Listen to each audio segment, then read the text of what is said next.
Tally, we have option order processing.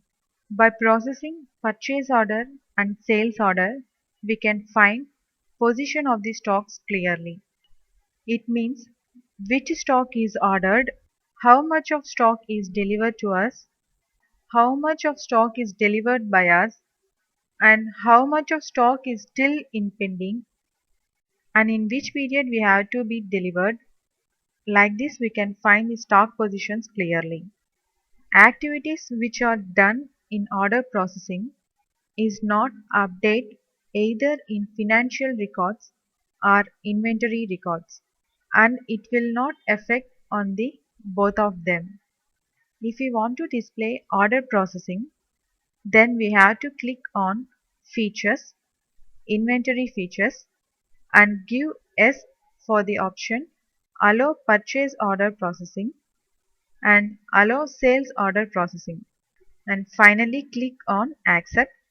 Generally, company will have debtors and creditors. In same way, we already created stock items and godowns in last sessions.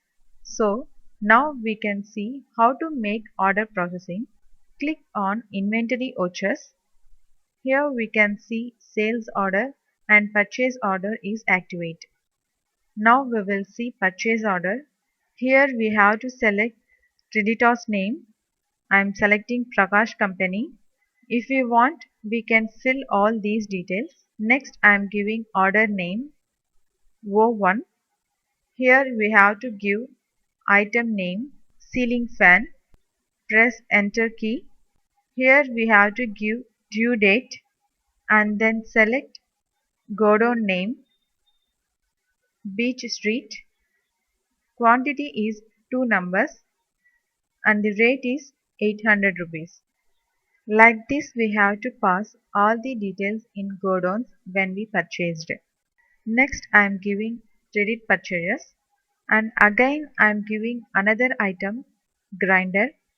Here I am selecting main location 3 numbers. Here I am giving credit purchases. Finally, press enter key and Y key.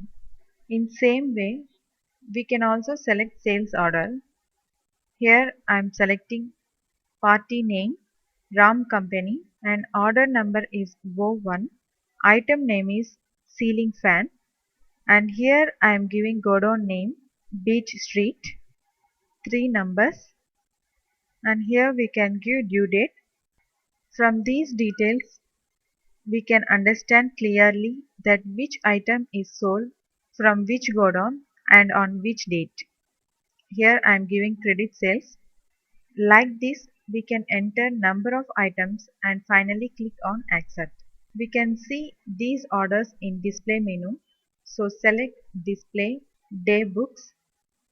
Here we can see purchase order and sales order. When we press enter key, then we will get details of it. If we want to make changes in purchase order, then we have to select alter option. In same way, if we want to make changes in sales order, then we have to select the item and then press enter key. Now we can alter the item. If we want to view the order position, then select stock summary. Here we can see stock items. When we made any purchases or sales, then the orders will be activated. When we press on detailed button, then we can see all the details clearly, and there is a chance to see the outstandings by pressing order button, and here I am selecting sales order outstanding. Press enter key. Now we can see outstanding order. In same way, we can also see purchase outstanding by pressing orders, purchase order outstanding, and these two items are in outstanding. Now press F12 configuration and then give yes for all the option. Here we can see all the details clearly in purchase order and sales order.